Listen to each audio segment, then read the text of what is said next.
Okay, everybody, here we go. It's me. Yes, it is me and you. And I love being here with all of you. That's the truth. People, let's set this up here. Let me start off with this. First of all, this is my post-market report on this Tuesday, May, what is it? 2nd, 2023. All right, just beautiful. So this thing here with the market today, okay, whatever. The market sold off today. We fell under some pressure well off the lows. The Dow Jones Industrial Average today was down like 600 points earlier. Then, by some miracle, we got a lot of buying down at the low. We did finish 350 points in the negative with regard to the Dow. Okay, lovely. It's not going to last, in my view, here. The real story, again, wasn't the market. It's not the market. You know that. The real story was the 10-year yield. The 10-year yield dropped 10 points from yesterday. Some people might look at this as a fear trade, except one element was missing. One element. That was the dollar. Generally, in a full-on, real kind of a fear trade, you get this knee-jerk into the dollar. That didn't happen. It didn't happen today. As a matter of fact, the relative strength of the dollar fell. Thanks, Mitch. So this more to this than just a fear trade. I think this is the beginning of something pretty big. All of you know, I took up a short position against the S&P 500 on Tuesday. It's been a wild ride. The first day it dropped. The second day it dropped. Exactly what I wanted to see. Then we had some miraculous rebound. That was short covering, in my view. Panic, short covering, pushed the market up. And then we got a big chunk of that today back. Okay, I think the market is ripe to fall here. It really is. And tomorrow, again, we're going to hear from the supreme it of supreme its. And I'm talking about the Federal Reserve, what they're going to do. We already know what they're going to do. Period. There's no way out of this. I don't care. Now, some people might say, hey, hold on a second here. The regional banks, are you watching this? Okay, we just got told, thank you, Jay Gunn. We just got told by, let's see, Fed Chair Powell, they used the sound word. Oh, yes, the financial system, the banking system is sound. This was parroted by our imbecile president. Oh, he's beautiful and illustrious. Same word, sound. He said banking is sound, like he knows. I'm surprised the man even knows what a bank is. I don't think he does. Maybe if he takes his medication, I don't know. And then you got Jamie Dimon here, the CEO of the Wall Street mega freaking super bank that just happens to be just by chance that they absorbed Bear Stearns assets during the last meltdown. Now they just absorbed First Republic here. Now the regional banks, the small banks today got walloped. They got walloped. Again, this is over. I think Jamie Dimon just said, it's over. Don't worry. There's no more problems. Really?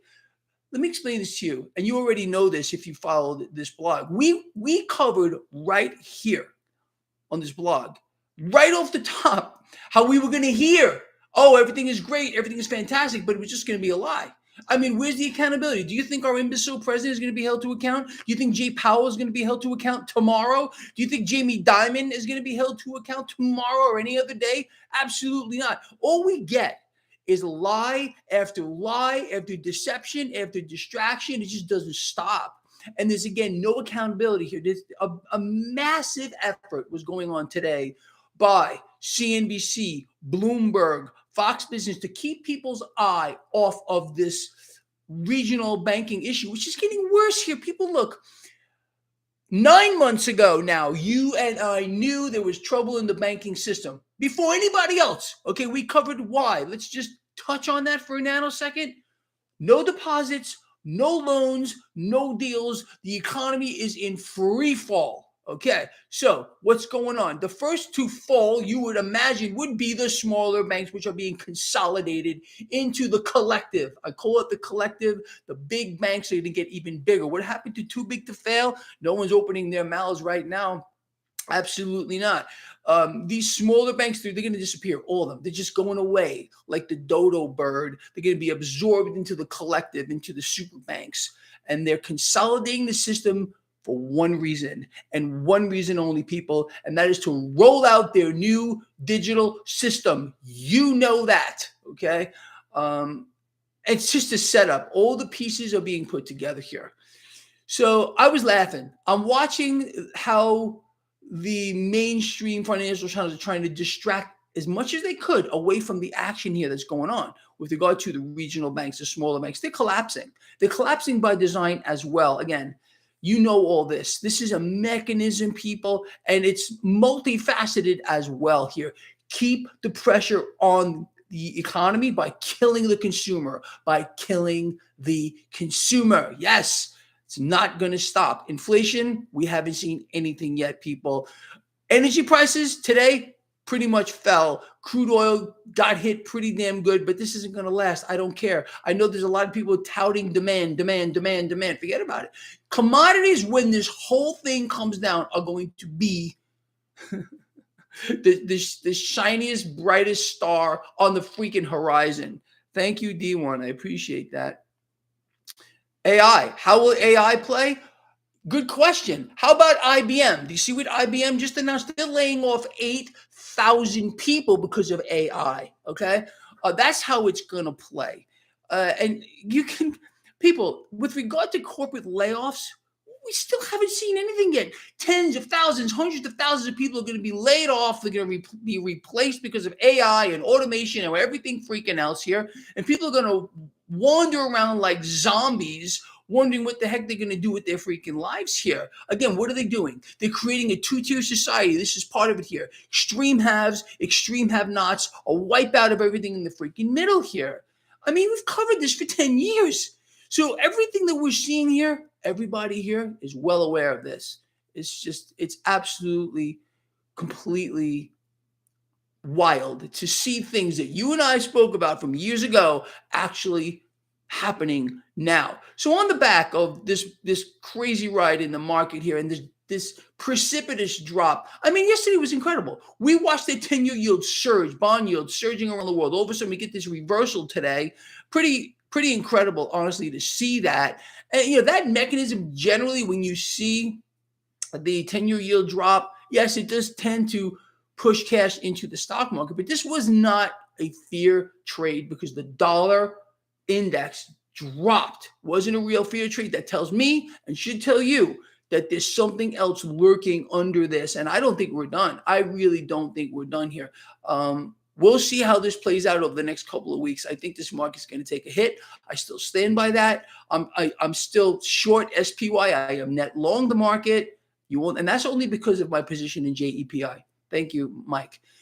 And again, people are asking me about JEPI, and it drives me crazy. People, look, I'm going to say it one more time, and I really hope I don't have to repeat this for a while. I'm not closing the position, okay? I'm holding it for the long run. If the market drops, if JEPI drops with the market, I think it's a buying opportunity. This thing pays you every month a nice fat dividend. And why JEPI? People ask me this all the time because I think it's a safe investment. I really, really do. But whatever. That's just my take on it. So cryptocurrencies turned around, got bid nicely higher today. Gold and silver turned around, got bid nicely higher today. The bastard child today really was crude. Got walloped. Crude got walloped. Okay, whatever. Again, you know my take on commodities in aggregate, including commodities. How this is going to play out? Let's do this together because I know you know what I'm going to say. Meltdown of the debt market, spiking in global bond yields is going to wipe out global equity markets, and cash is just going to move. It's going to move into commodities, and it's going to move into cryptos too. Mark my words on this, okay? You can have whatever you want to think about, but that's the way I think it's going to go. If I am wrong, we will address it at that time. But I just know that cash is going to seek anywhere to go. If it's bleeding out of the debt market, bleeding out of the stock market, it's not just going to evaporate and go to money heaven. It doesn't do that. It's going to move. And where is it going to move? Well, commodities. How many times have I told you that? How many posts in my newsletter have I put out for all of you explaining several groups of exchange traded funds you should look at that would give you exposure to commodities moving forward here, people? You know all this. On the economic front, we got some interesting news here. So I'm laughing, but I shouldn't laugh. Factory orders come in way less than expected. No one expected that to happen. Duh. How about, yeah, you and I did. Job openings, less than expected. No one expected that either. Wow. Thank you, Zolt. Zolt. What a name. I wish that was my name. That's a cool name. I'm a plain Greg here, Gregory, but I don't really go by that. Anyway, so like I said, factory activity, it's over. It's over. It's been over. Job openings, we haven't seen anything with regard to layoffs yet. Thank you, Charles. As well, more corporate layoffs. I mean, Morgan Stanley alone is laying off 3,000, another 8,000 from, this is just today, just today. IBM, another 8,000 here. Can't make this stuff up. Regional banks, let me say this to people. You and I have known quite obviously that this issue with the smaller banks was they were going to try to cover it up. They were going to try to, whatever they were going to do, to try to hide this issue here. They were hiding. They hid the fact that there were runs on these institutions. Did you see it? Covered on a single, not one financial channel covered the bank runs that were going on. There were runs on these banks, people pulling their cash out, shoving it into the super banks, okay, thinking their cash is going to be safe there. How about it's not going to be safe there? Although, I mean, there is a consolidation going on here. You want to, look, this whole thing is just too sick, and we'll talk more about this as we move forward here. But as usual, look, we're on top of everything. This action in the debt market, I want to cover that just a moment. What is this? It's instability, all right? It's a sign to you and I that this thing eventually is going to come apart, and it's going to come apart big. Again, how do central banks keep rates low? How do they do it? Do they just say it? Are they magical? Do they just wave a magic wand? No, they don't do that. They have to get into the market and make it happen. They have to create this cash out of nothing, add it to a digital screen, and just buy it all. And that's what they're doing. Central banks are fulfilling their end game to be the lenders and buyers of last resort. Where's the uproar? Where's the outcry?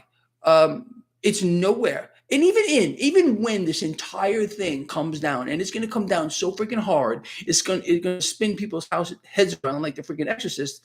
There'll be nobody in the streets. People are going to wonder what happened, as they always do. They always do the same story.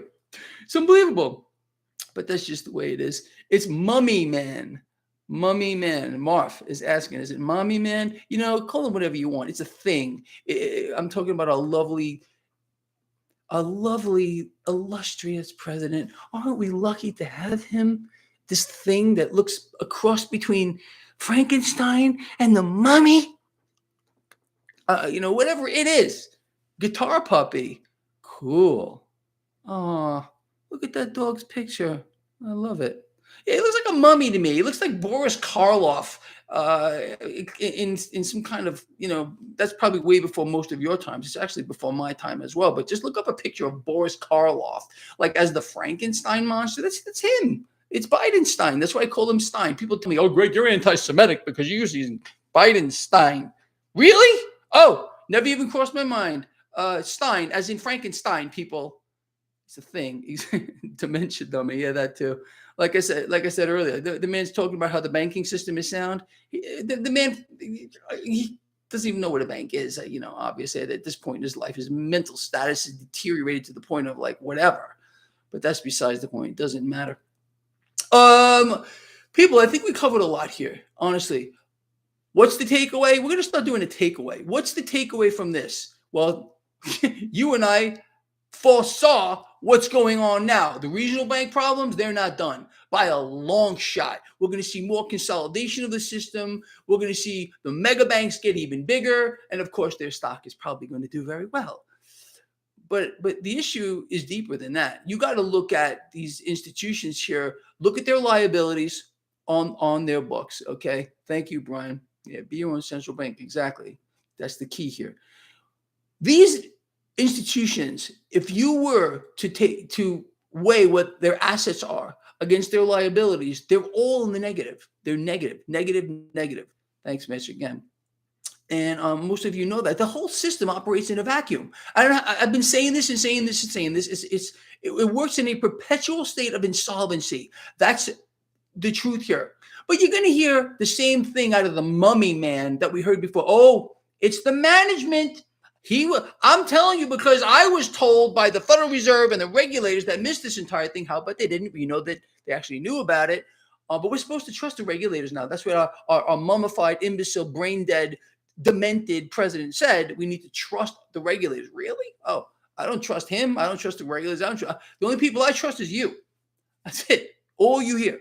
Okay, we're a big family. But again, this system is so unbelievably twisted at this point. Operates in a vacuum. It's a perpetual state of insolvency. And why? It's the debt-based system. Thank you, Clever Custom Performance. You got it? Yeah, Magic Maker. This week is gonna. It's nuts already. It's all nuts. The whole thing is nuts. And that's, sometimes I wonder if I'm gonna be able to keep my sanity here. Anyway, that's pretty much where we are here, people. All right. We outlined a lot. No surprise, nothing. Do you realize? I mean, I come out here twice a day.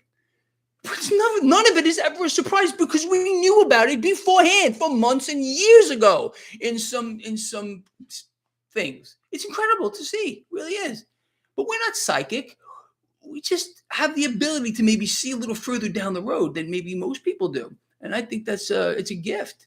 But look, anyway, we got this down, people. We know what we're doing. We're betting against the debt, becoming our own central bank, holding hard assets here. Commodities are where you need to be. If you have your cash in one of these smaller institutions, get it out. I've been telling people not to keep any cash in these institutions that they don't need to. Okay. Obviously, you need to keep some cash in these institutions to transact. Unfortunately, we're sucked into their system. Until people start transacting in this or bartering or anything else, we're kind of screwed. All right. We all work for the right to borrow from the Federal Reserve. We don't own that cash that we work for. They lend it to us, and then we owe it back to the issuing central bank plus interest. Who came up with that? It's insane. You see this? You own these things. These are yours if you have them. It's not like those. You can actually swap out the bills that are issued to you via a central bank for these. Imagine that. That's a gift in my view. Okay.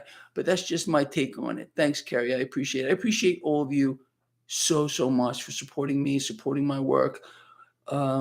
You have no idea. This thing we have, this is a beautiful thing that we've created here. Some of you have been with me for years. And you're awesome. Thank you, Indy. All right, people, I'm going to call it here. We'll see all of you in the morning. Going to be a fantastic day. I think we got this whole issue with the Fed. We know what they're going to do. 25 basis points. If they go 50, I think the market is going to despise it, but I'm going to tell you it's 25, but it's not even the hype that's going to make the difference. Expect a lot of volatility tomorrow, okay? At the announcement, after the announcement, whatever. I'm going to tell you what I'm probably going to do for my lions out here. If, in fact, this market gains tomorrow, I will be increasing my short position against SPY. That's the truth. I will be buying more puts. You always have to have some powder dry. For my lions out here who do subscribe to my free newsletter, link in the description of this video. It's free to everybody. I wrote a paper on how to manage a position in a market with high volatility. You should read that. It's kind of a short read, but it's very informative. People, those thumbs up mean a lot. I appreciate it. We got 1,600 people watching. We got 552 thumbs up. If you think I've covered anything that's interesting, please absolutely do give me that thumbs up. The crypto system is not a currency. You know what? I'm going to have to agree with you on that. They call it cryptocurrencies, but people do not use these as currencies, as I've explained many times. Many people want to hold these things, believing that they will increase in value moving forward. That happens to be me as well. But the new central bank digital currency is going to be currency. All right. It's not money. It's just what it is here. And unfortunately, we're going to be forced to use it. And I am not looking forward to that. Every single transaction is going to be monitored down to the thousandth of a cent here. It's a way to push more control on the people here. This whole thing is about control, as much as they can possibly get. How much people are going to be willing to give up for the system. Again, what are they doing? They're creating dependency on the system. More and more people are becoming dependent on the system. They need this for when they issue in the new system as well. This is why we will not have a revolt or a revolution here, okay? People are dependent on the tit of the damn system. They suck on it, all of them. Ah, people. Love all of you. I'll see all of you in the morning, okay? We got this covered.